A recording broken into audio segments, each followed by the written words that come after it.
Audio on demand from Vision Christian Media. This is Bigger Questions with your host, Robert Martin.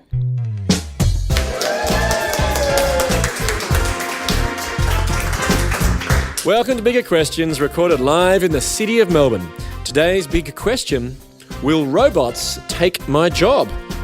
We're asking this question today to David Chan. Now, David works with City Bible Forum and also contracts as a technology advisor to major corporations. He's a self-confessed tech geek, and he joins me now. Please welcome David Chan. Good to be here, Rob. Well, David, welcome to Bigger Questions. Thank you. Good to be here. You're a tech geek. You also contract as a technology advisor. So Yes. what made you interested in technology?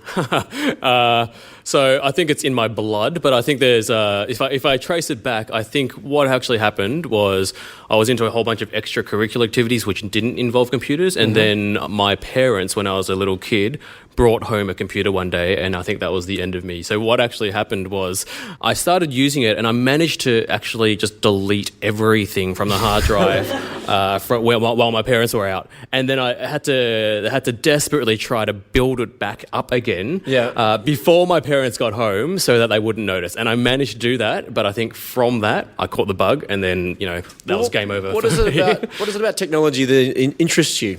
It's this sense of being able to problem solve, and this sense of being able to create something new in ways which are well constructed and elegant, to create something that wasn't there before. And for myself as well, to create that using a keyboard and mouse rather than using my hands, because I'm not very good with your hands. Good with that. Fair enough. Yeah. Or just reconstruct what was there before. Yeah, that's rather right. than if you've destroyed what your parents gave you. Yeah. Well, terrific. Well, to kick off Bigger Questions, we like to ask a couple of smaller questions. We do try to have a bit of fun on the show. Today we're asking David Chan about robots. Will they take my job? So, Dave, I thought we'd test you on how much you know about robots taking jobs. Now, do you feel qualified at all? We'll see how we go. I'll answer at the end of the question. Okay, well, there's two questions, both multiple choice. Question one: which job, usually done by a person, has been taken by a robot on the cruise ship Quantum of the Seas? Is it A, a chef, B, a bartender, C, the ship captain, or D, the ship comedian? Captain might be alarming at this stage, even though they're probably using a lot of that technology already. Yeah. I think maybe bartender? Is it B? Yeah, and the correct answer is B. Yeah, yes, that's right, the bartender. At the Bionic Bar on the Quantum of the Seas, robotic bartenders can mix your drinks.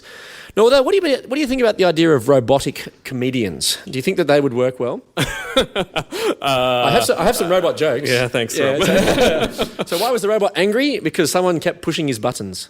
What about, what do you call a pirate droid? R2D2. Yeah. So, do you think there's a future for robot comedians? I'm hoping they're better than that. Yeah. Okay, question two. You're on your way to passing the quiz. Yep. So, question two. The website willrobotstakemyjob.com examines how susceptible jobs are to computerization and gives a percentage estimate of the automation risk level. So according to willrobotstakemyjob.com, which one of the following jobs has the highest likelihood of being taken by a robot? Okay, is it A, a telemarketer, B, a receptionist, C, management consultant, or D, comedian? Well, I think the more repetitive stuff, it depends what they mean by receptionist. Come on. Okay. I reckon it's between A and B, and I'm going to go with, annoyingly, the telemarketers are going to be, replaced with robots and... A. So you're going to go for A? Yeah. A. And the correct answer is, in fact, A. That's right, the telemarketer. It's actually 99% likely to be taken by a robot. That's horrifying. We can't stop them.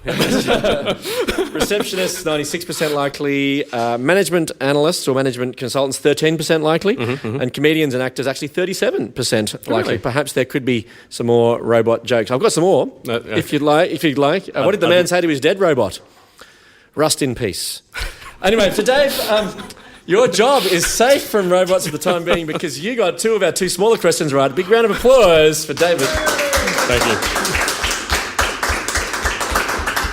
Now, Dave, this is no laughing matter. For according to willrobotstakemyjob.com, About 47% of employment in the US is at risk due to computerisation. Another survey predicts that 35% of today's jobs could go to robots by 2034.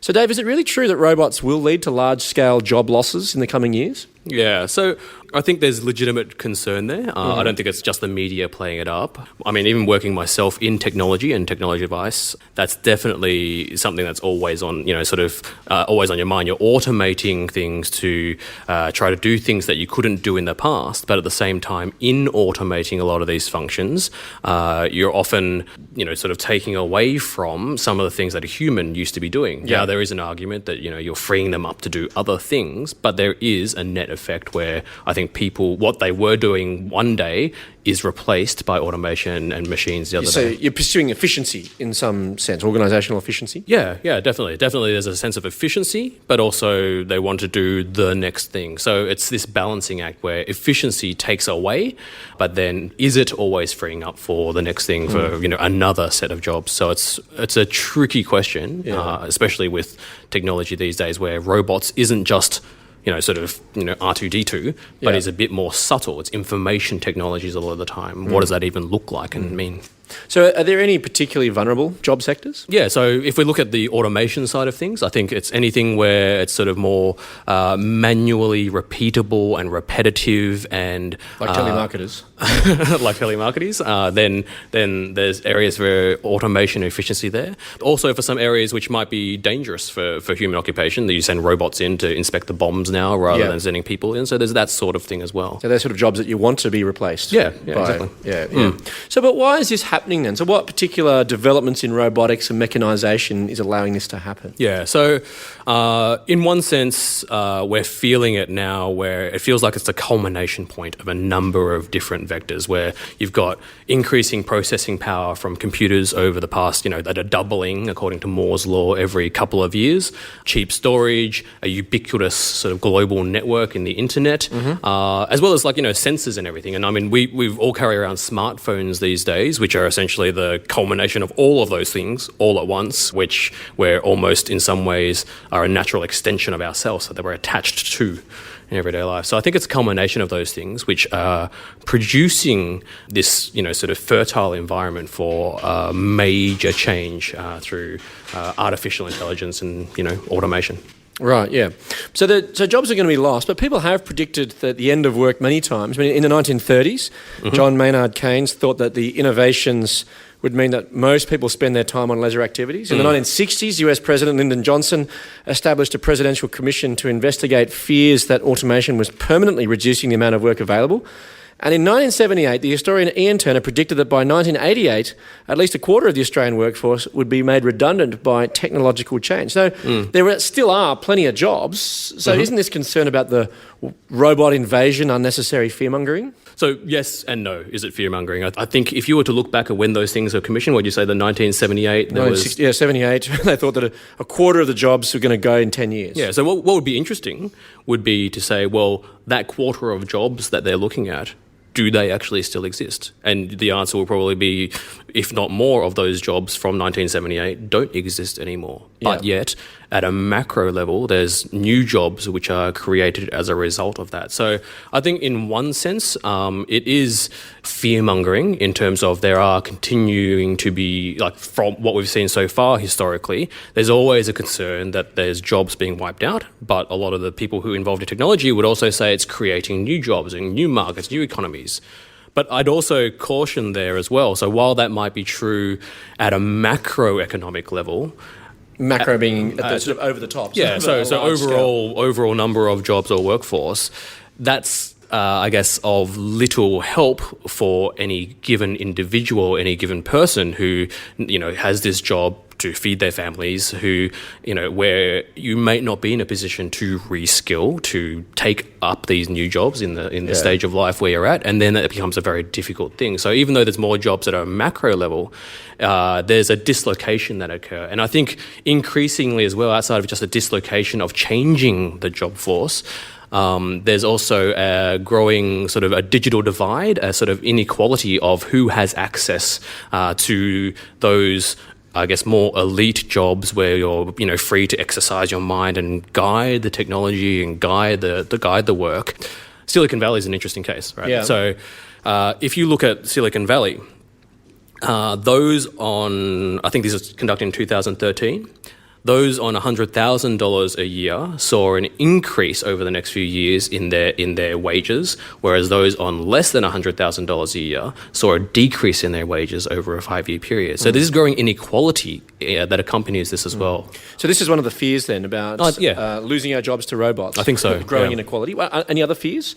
So if that's the immediate fear, I think there is also, when we say robots are taking our jobs, I think these days the conversation is much more around, well, the growing tide of artificial intelligence, the growing tide of, these information technologies which are sort of self-learning. Yeah, self-learning and are much more difficult to understand from the outside. It's much less tangible. And I think there it's a concern, especially in the Western world, where we've placed such a primacy, it's almost sacrosanct, how much we've placed a value on human intelligence and human rationality. It's the domain of humans to think rationally. So there's the short-term pragmatic of losing the job, but I think there's a long-term general sort of existential concern around, well, what's left for humans then if computers can do a lot of this thinking, which previously was the domain of only of human beings. So this is what's different about this particular sort of technological revolution compared to some of the previous industrial and technological revolutions. Yeah, I think so. Where the machines used to be replacing our bodies and our muscles, this time they're replacing our minds. In 1984, the rock band Queen wrote a song called Machines Back to Human with the lyrics, "It's a machine's world, don't tell me I ain't got no soul. When the machines take over, it ain't no place for rock and roll." So will robots not only take our jobs, but music and our souls? I can sing it to you if you like. Maybe I should do it in robot voice. Would that help? No, that would not help. Maybe I should do this interview in robot voice. Maybe I should speak. I actually did listen to the song, right? And it's interesting that song is done in is done in a synthetic robot voice. So they say, it's going to take away rock and roll. Well, I would argue that, the advent of the electric guitar is a big part of rock and roll. So you see, and if you... So machines are involved. No, machines are involved. The technology, in a broad sense, is involved. Even if you go back, let's turn the dial back then to like Beethoven and Bach and all this stuff. Even those instruments, the piano is an intricate machine. Yeah. So I would say machines taking away music and soul is this is one of the challenges, though, is the idea that there is going to be potentially our soul is going to be attacked by this information revolution. Yeah, so I think there's definitely a concern that it is dehumanizing in some way. I think where it comes to is a question mark around how are we using our technology then. So if we think of technologies as tools, where tools are just an extension of ourselves, then how are we using this technology? What are we amplifying? What is what is our human nature that we are essentially vesting into the technology, and where is that leading us? I think technology has a possibility of amplifying both the good in our nature and also the bad in our nature. I mean, the classic case, I think, is, people refer to, or look at nuclear technology. You can create a nuclear bomb, or you can create nuclear power. So what do industry and thought leaders think about these changes? Like, are they embracing them, or are they concerned? There's a pretty broad spectrum, but there's definitely pockets, industry leaders which do, sort of big thinkers who do show concern. So Elon Musk, who's the guy between, sort of SpaceX and Tesla, together with Bill Gates, who's the, sort of founding partner of Microsoft, and the late Stephen Hawking, they got together. These are big thinkers. They got together to actively form a group to try to control and guide artificial intelligence, because I think there's a recognition that it can, like you're saying, it can self-reinforce, it can self-optimize, and then it could easily spiral out of control with the wrong... So robots could potentially take over the world. Yeah, so it sounds science fiction, doesn't it? But there's a concern there. I mean, in a Reddit forum, Bill Gates was asked the question about this, and he's saying, related to jobs, and he was saying that essentially, robots will take our jobs, After that is when we actually should start getting concerned. So the jobs is just the tip of the iceberg from his perspective, unless we actually somehow govern and guide the artificial intelligence technology. So what's the dangers then with rogue AI? Yeah, so I think this is getting a little bit science fiction, but it's a potential reality though. Yeah, well, potential reality. So the AI these days is defined as essentially algorithms that can self-correct. So that's what makes them learning, and they optimize to a particular goal. So, for example, there's an AI, I forget what it's called, that beat the grandmaster in chess. And the way that worked wasn't because a human coded up, a very clever set of rules. What the human coded into the machine was a sense of what was a self-learning algorithm, and the computer basically played against itself repeated matches, like hundreds of thousands of matches in a space of a couple of hours, because it's a computer. It's a computer. It self-optimized itself until the best algorithm was the one that defeated the grandmaster. Now that makes sense for us in where chess has a set of rules which are very strict. It has a outcome which is very clearly defined around getting your opposition in checkmate.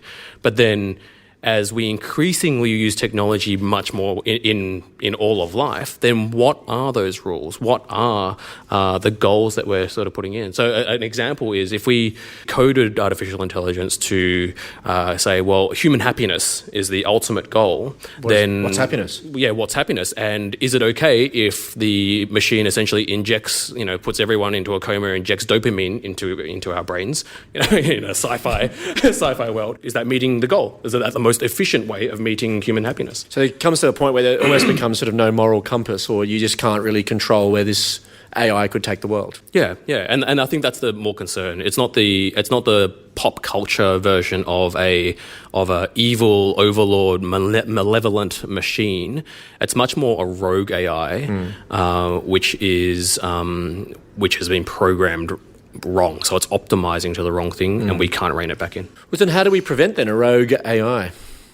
It's a good question. I think there's lots of engineering questions, but for myself, and perhaps this is surprising for a lot of people, I think the Bible actually points us towards good rules and goals for all of human life. Yeah. Well, why do you say that? I mean, it's part of bigger questions. We do reflect on the Bible, but maybe we could hear a bit about why you think the Bible's worth following. So, Dave, what convinced you then to become a Christian believer? So, I didn't grow up in a Christian family. I started going along to church, not for the best of reasons. My cousin at the time basically... Is that good tech there, was it? That's not far off. My cousin at the time basically said, there's a youth group there, there's not enough guys, please come along. So I'm a red-blooded teenage male, so that was good enough reason for me. But like you're saying, I was a bit of a tech geek all the way along. This was in the 90s when people were grunge was the music of choice, and everyone was apathetic about everything. And I encountered this group of kids who were really passionate and had found a purpose and meaning to their life. So then, I started reading the Bible. I started asking some questions, and it became much more of a coherent and viable set of beliefs. But I wouldn't say that's the point where I became a Christian. I think that just all that created was actually, you know what, the Bible has something to say. It is not nuts. It is coherent and makes sense. How I became a Christian, though, is a bit of a mystery, I think, even to myself. I think it was what was viable one day became a deep-seated faith and belief another day. You'd say I kind of woke up and goes, it's not only just true, but it helps explain. I feel like I am part of it. I am joined in with Jesus, and it is now through this I can actually see how it, I guess, better explains and better gives a sense of fulfillment for all of life. That was a satisfying decision for you to make. So this week's big question is asking if robots will take my job, but robots aren't really in the Bible. Now, are they, Dave? So does this make the Bible kind of irrelevant to this topic? Well, obviously not, if I think that actually has something to say about it. Yes, that's what you just said. Yeah. But I think broader than that, though, I think the Bible also paints a much broader meta-narrative and story about what it means to be human and why we are here. And I think the humanizing aspect of that in the broad story of history is what helps us make sense of how technology fits. Well, a passage that is fundamental to the biblical reflection on humanity and what humanizes us is in the very first book of the Bible, Genesis, and chapter 1 outlines how God has created the earth and the creatures of the earth. And then in chapter 1, verse 27, it says, "So God created mankind in his own image. In the image of God he created them. Male and female he created them." So is it significant then that humans are the last thing created in the Genesis narrative? I mean, in and of itself, something has to go last. So maybe not in and of itself being the last thing created, but it also makes a distinction for humans where the rest of creation was good. Humans are described as very good. And here in chapter 1:27, it explicitly states that God created humanity in His image. In some sense, we're so what does that mean? Yeah, so I think in some sense we are a reflection of God, and it's some of the next passage I think plays that out a little bit. Well, it says we are told to increase in number and fill the earth and the sea and the sky and the ground. I think there's an element of to that. rule over those animals. Yeah. So I think that's definitely a part of it coming at the next verse. But if you look at the overarching story, I think it's elements of just as God creates, we have a creative desire and bent. Just as God is relational, we also want to share in relationship as well. It's got some indication that humans have a particular status about us that is, sort of key in creation. I think that resonates with our experience in everyday life as well. And on the one sense, speaking of technology, it helps affirm humanness and humanity even as we're dealing with technology. But it also, which is missing from some other worldviews, it also helps us to paint a sense of, actually, this sense of reaching for the stars is an innate and, desirable thing. Yeah. So how does this then help us when we're considering the rise of the robots, this idea of the humanity being created in the image of God? Yeah, so I think it helps us by framing our technology and what we're doing as the advancements in technology to humanize it, where humans' dignity and a human sense of progress is innately part of who we are, and it can't be lost. Which is, and we look around, and I think that's tricky, right? We look around, and it's not always like that. We see greed, and we see sort of people wanting to get up on top, and that's what the following chapters in Genesis talk about. This introduction of sin into the world. So on the one hand, it gives us a sense of who we are and where we're going. And I think that's especially important amidst the brokenness of our world as to be able to guide that and or shape the potential changing nature of our world where humanity is under threat, perhaps, when we may lose our souls, as Queen sung all those years ago. Now, the idea of the image of God is picked up and developed later in the Bible and in the New Testament with the coming of Jesus. Now, in the New Testament letter of Colossians, the Apostle Paul describes Jesus as the image of God. He says in Colossians 1:15, "The Son is the image of the invisible God, the firstborn over all creation. For in him all things were created. All things have been created through him and for him. He is before all things, and in him all things hold together." So, Dave, what does this mean? How does this help us understand, Jesus being the image of God, help us think through this question? So I think it's definitely alluding back to the image of God language from Genesis. But the distinction here is that where humans are created in the image of God in Genesis, in Colossians what we're seeing is Jesus is described, he is the image of God, where we are a reflection of God. He is God himself, is what this passage is explaining. So it's hooking us back to that Genesis image of God language. But at the same time, like I said before, there's a brokenness, a sense where that original desire from Genesis chapter 1 isn't what we're seeing today.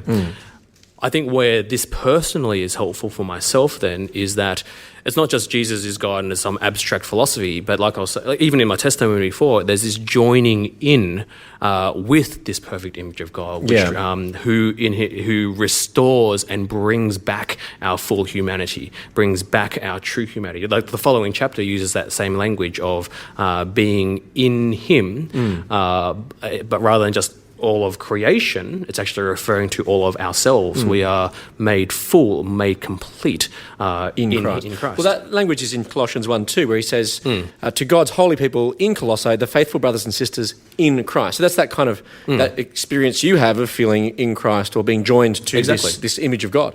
As a technology practitioner, that's really important. It's not just some philosophy that I'm trying to bring to bear in my technology work. It is much more, I am in Christ, and that helps me to actively, in my everyday job, to try to work on technology in a humane way. What do you mean by that?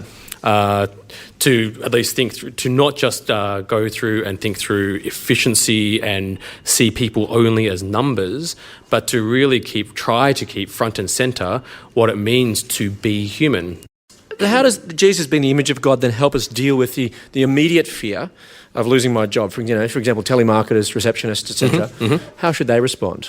So, if at a macro sense, it helps us to understand where the part that technology plays. In the everyday sense, my hope, my sense of security and identity is no longer in my job, but is also in Christ. So you see how it helps in the macro sense of where we're going with technology and where machines are heading towards, but it also helps me in my everyday.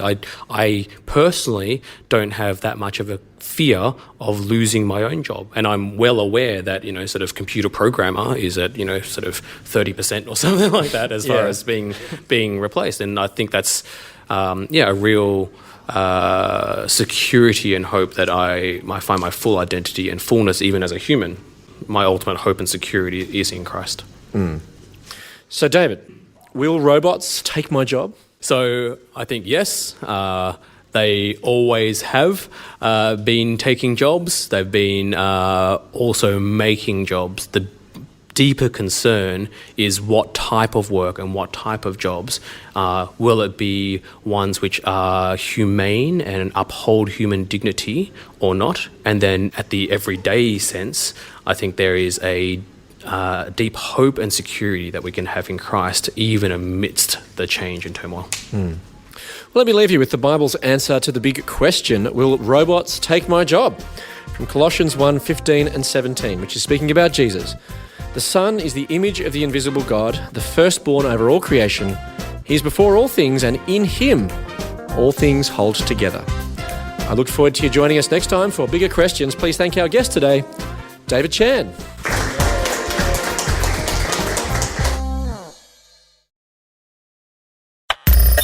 Thanks for taking time to listen to this audio on demand from Vision Christian Media. To find out more about us, go to vision.org.au.